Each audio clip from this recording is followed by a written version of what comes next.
In this part 2 of this video series, I will be describing the designing of some wood-turned eggs using the Aspire software. Then I will demonstrate the carving of these wood-carved eggs using the automated CNC router with a rotary axis that was described in a previous video. At the end of this video, I will display my collection of these wood-turned Pysanky eggs that I have completed to date using this system. Over the past 10 years, I have produced a wide selection of wood-turned eggs, the design of which was inspired by the Pysanky decorated eggs. These wood-turned eggs were created by a number of different techniques which are described in numerous YouTube videos which you can find listed on the Accu-Slice YouTube website. My initial eggs were produced from laminated wood boards. Multiple layers of contrasting woods were glued together and then turned on the Powermatic wood lathe.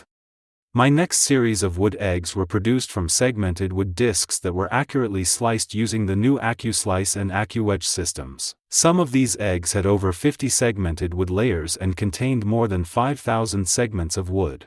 The following year I produced a series of dizzy-style or tornado-patterned eggs. These eggs were produced using the Accu-Slice system to cut multiple layers of contrasting woods, creating multi-layers discs from these thin wood strips, slicing these discs into thin discs and then rotating each successive disc layer before regluing these discs back together. I also produced a series of Celtic-style wood eggs. These eggs were produced by making successive cuts at various angles in a wood block, gluing wood spacers in these slots, and then turning the eggs on the lathe. With the completion of the rose ornamental lathe, I generated a series of more elaborately decorated eggs. I developed a series of pattern discs and special jigs to enable the carving of patterns on the top, bottom and sides of these eggs using this rose ornamental lathe. Now, with the addition of the automated CNC router with the rotary axis in my shop, I have created a collection of some highly decorated and carved wood eggs that will be described in this video. I made a series of eggs with carvings on the surfaces of the eggs. I added a rotary axis to this lathe which enabled the shaping of the entire egg with the addition of elaborate carving around the circumference of the egg.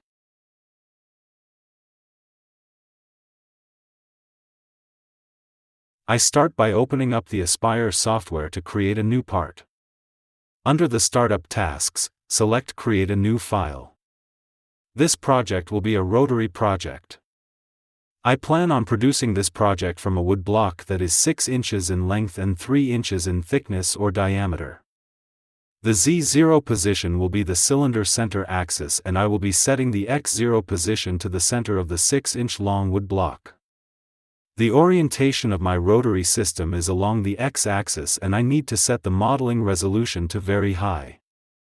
Then I select OK to begin the design.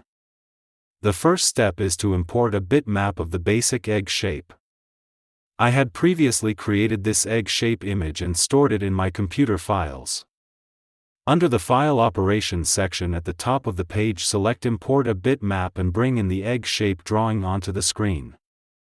The image needs to be rotated counterclockwise by 90 degrees, so I hit the number 9 key on the computer keypad twice to rotate the image by 90 degrees. Next, I need to put some guidelines on the screen so that I can resize the image to the correct size for my block of wood. The width of the egg is the critical dimension, so I set some guidelines at plus and minus 1.5 inches. I can resize the image to fit within these two guidelines, however I want the image to be slightly smaller than the guidelines, because I need to allow for the carvings which will be created on the outside surface of the egg. I am not carving the graphics into the egg, but I want them to protrude on the exterior of the egg. This protrusion should be between 100 and 150 thousandths of an inch. Therefore, I create a second set of guidelines at plus and minus 1.35 inches which will allow for 150 thousandths of an inch clearance for the added carvings. Next, I need to lighten the image so that I will be able to see the drawing that I will be creating. I right-click the image, select Appearance and set the appearance to 90 to 95%.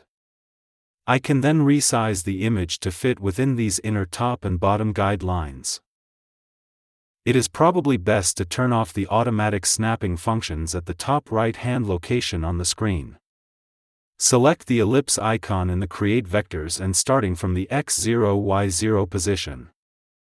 Create an ellipse that is close to the desired shape in the X and Y directions. Click on the created ellipse image and select N to activate the node's functions. What I find that works best is to select the top and bottom center nodes and move them slightly to the right. I then lower the two left handles of both of these nodes to increase the width at the base of the egg and decrease the width on the pointed end of the egg. I continue to tweak these nodes until the image is close to the desired shape. This does not need to be perfect since eggs can have any shape desired. In fact, I have found that when I am creating thick carvings on the outside of the egg, I usually increase the length of the egg slightly. This can give a better appearance to the final shape of the egg. I need to create a center support or dowel to support the egg during its carving.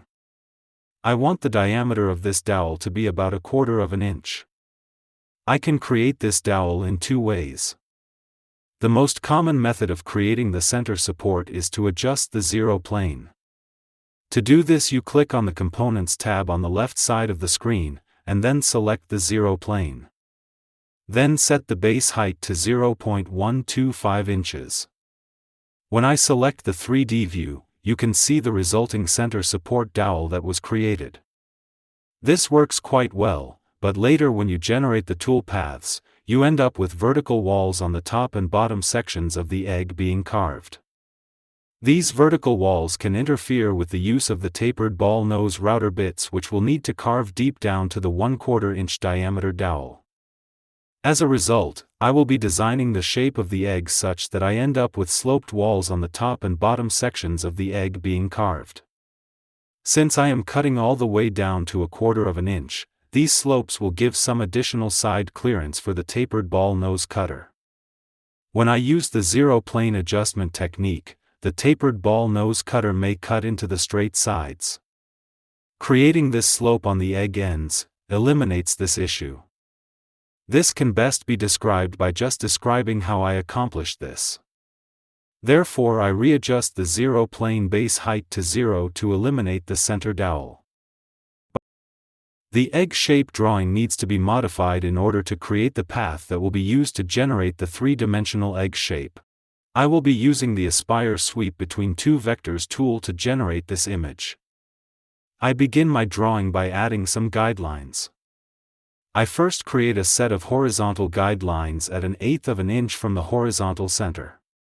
These guidelines will be used to set the center dowel diameter to 1/4 inch. I then create another set of vertical lines at plus and minus 2.1 and 2.3 inches from the vertical center.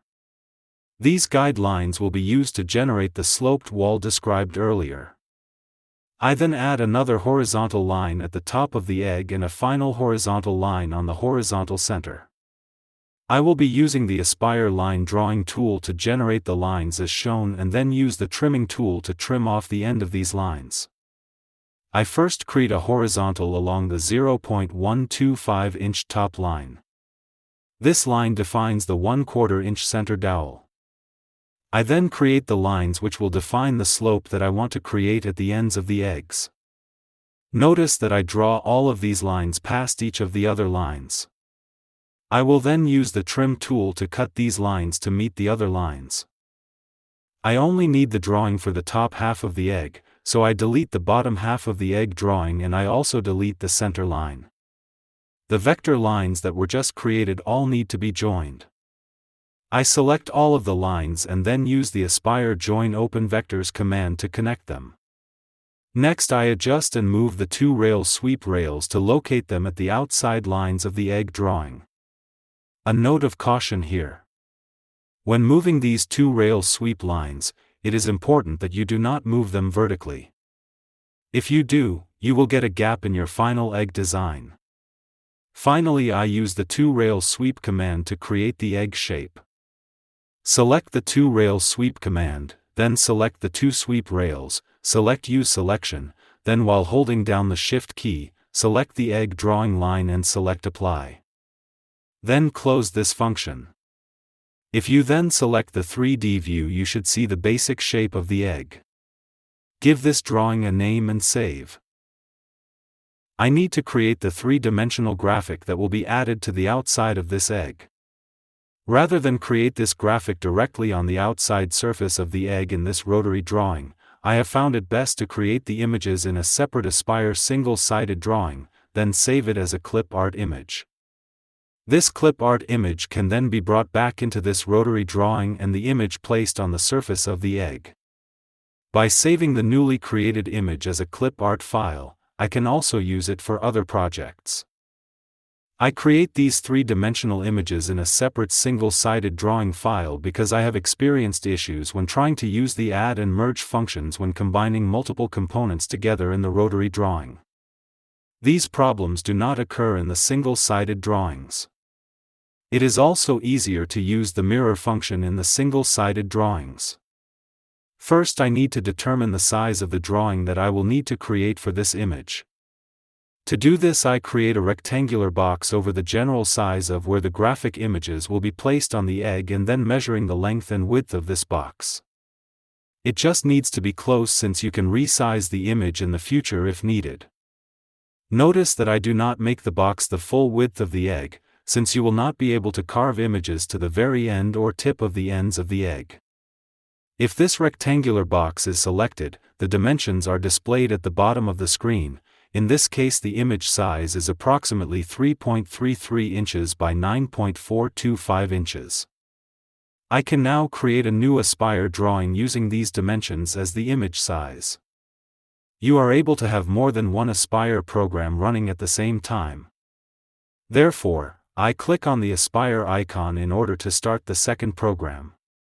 This time the job type will be a single-sided image. I set the width to 9.425 inches and the height to 3.33 inches and the thickness to 0.25 inches. The Z0 position is on the material surface and the XY datum position is the center of the image.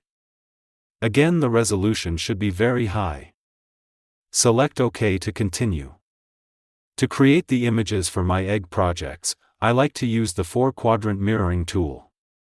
Select the Level 1 icon at the top of the page, then right-select Level 1 and then select Mirror Mode and select Top Left Quadrant. Next, bring in a 3D clip art image. Here I will be selecting an image from one of my custom decorative clip art files. Drop the image into the upper left-hand quadrant and resize the image to fit within the graphic box. You can then rotate the image, move the image or resize it to fit within the box. Next, view the image on the 3D screen and readjust the image to fit the screen and adjust it until you get a pattern you like. You can also use the split screen to see both the single image and the image showing all 4 quadrants. You can just use one image to fit the desired screen pattern or multiple images can be brought in it you prefer. If you use multiple images, you will probably need to change the graphic images mode from add to merge using the Components tab. Pay particular attention to the left and right outside images, because these will be joined together when this image is projected on the egg. This is the advantage of using the mirror modes because the left and right edges of the image will both be identical and it is therefore easy to match them up where they join together when this pattern is projected onto the surface of the egg. I also pay attention to the top edge to make sure the image is not being cut off. The image height and base height can be adjusted here, or they can also be adjusted after the image is transferred to the rotary screen. However, if you do bring in multiple images to the screen to create a pattern, then the heights need to be adjusted in this screen because the images will probably have different heights and you will want to make them all the same. Before the images are saved as a clip art file, they must be baked. If you did not bake them, then only the single image would be seen when you bring the image into the rotary screen. As mentioned above, if you have multiple images on the screen, then the heights of each of these images must be adjusted here before they are baked. You will not be able to readjust the heights of the individual images once they are baked, but the overall height of the baked image can be adjusted on this screen as well as on the rotary egg image screen. Select all the images in the 3D screen and then press the Bake button. You can see that this worked by just viewing the image in the 2D mode where you should see the complete 4-quadrant image. To save the image as a clip art file, use the Model tab and then select Export as a 3D clip art file.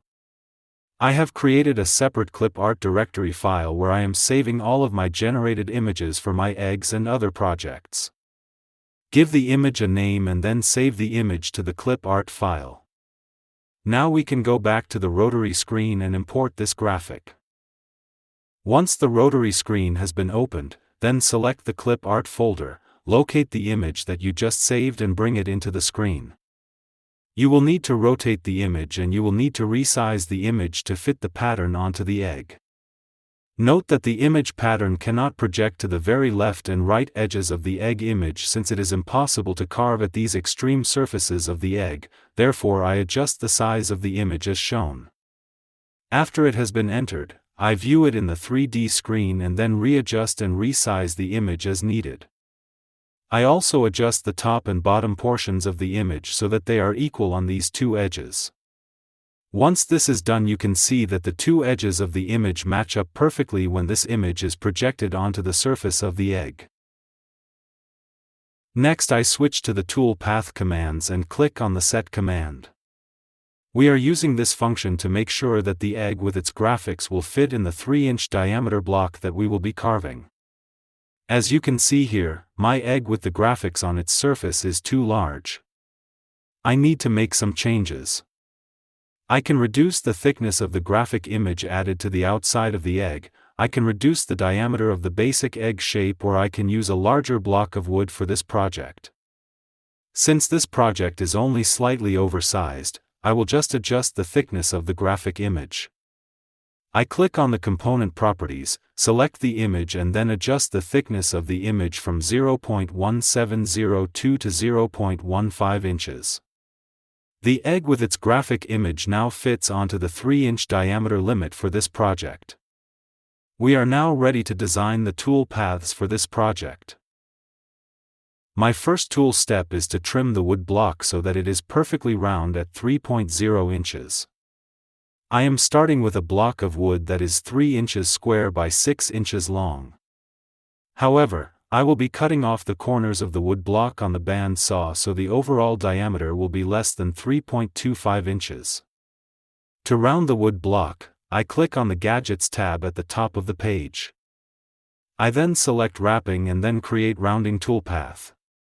Since my wood block is now an octagon shape, I will use the rounding function and set the starting diameter to 3.15 inches. I then select the raster along the cylinder for my cutting pattern.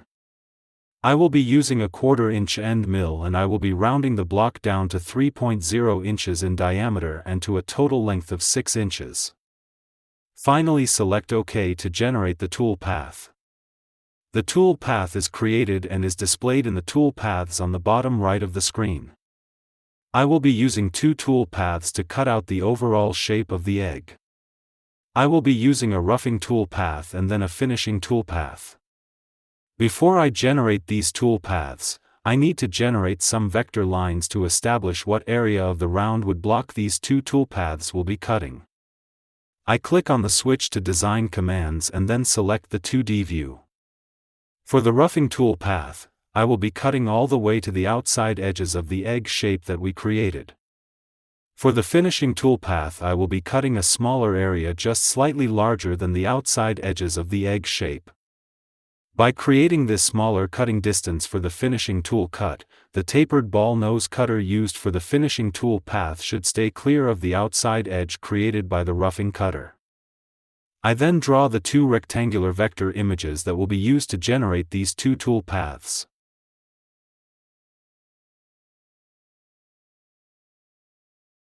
I am now ready to create the final 2 tool paths. On the 2D screen, I select the larger rectangular vector which I created for the roughing tool path. I then select the roughing tool path icon. I will be using a 1/4 inch end mill for this operation. I leave all the other parameters all set to the default values and then calculate the tool path.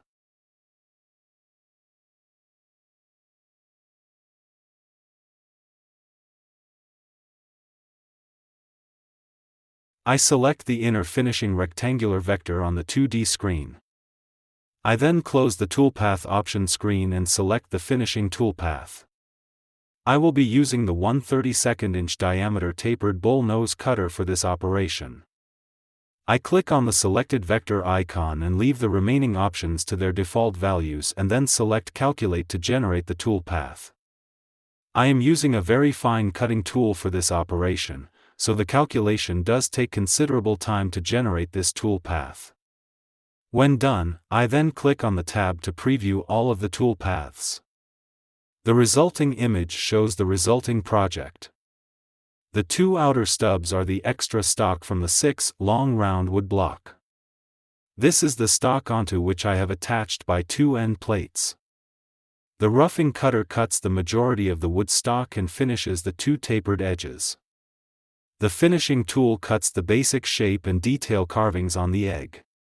You can see in the drawing where the finishing tool did not cut all the way to the tapered walls, and this verifies that the tapered bull nose cutter should stay clear of the tapered end walls. After I verify that everything is correct, I then generate the G-code and transfer the G-code to the CNC router.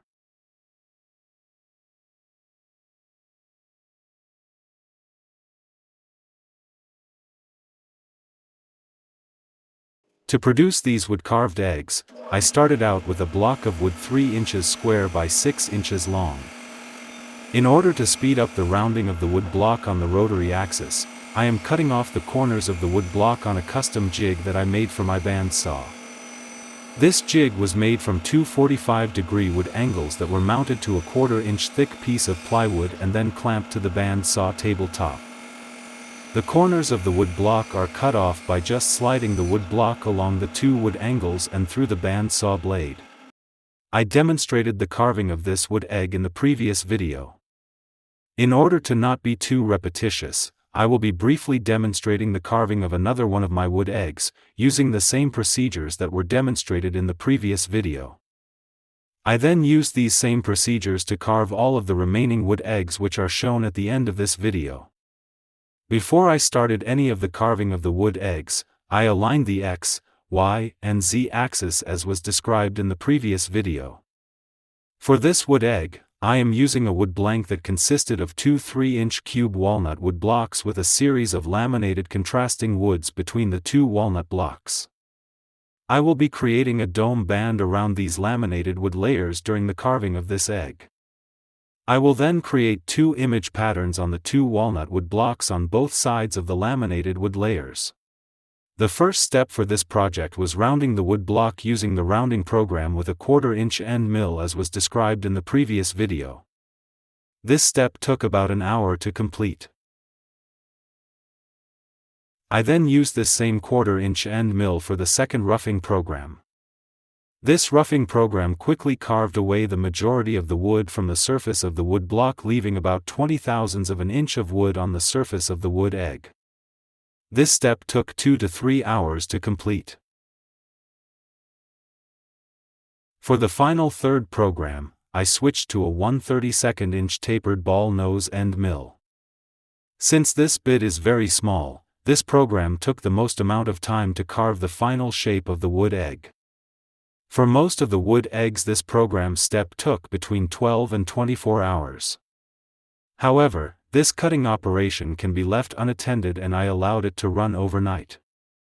I decided to use this fine router bit for this final carving, because I wanted the maximum amount of detail on the finished egg. After the final step was complete, the dowel holding the egg in the center between the 2 wood end blocks is only a 1/4 of an inch in diameter. I find it hard to believe that this 6-inch long by 3-inch diameter wood egg can be held on the axis of the rotary axis during the carving operation with just this small 1/4 inch diameter dowel supporting it. However, with the rotary axis carving machine, there is very little torque applied to the wood egg during the cutting operations, so this does not create any problem. I did use hard woods for all my wood-turned eggs, and this small amount of support would probably be a problem with some soft wood such as pine. I did not lose any of my eggs during this cutting operation using the hard woods. This small amount of support for this wood egg could never be done on a conventional wood lathe. After the carving was complete, I removed the egg from the lathe and used a fine saw to cut off the egg body from the 1/4 inch dowels. I then hand sanded the two ends to round off the egg ends and clean up these stubs. As a final step, I used a small flap sanding wheel to clean up the surface of the egg to remove the small fuzzies and burrs, and I then sprayed the eggs with several coats of polyurethane spray finish.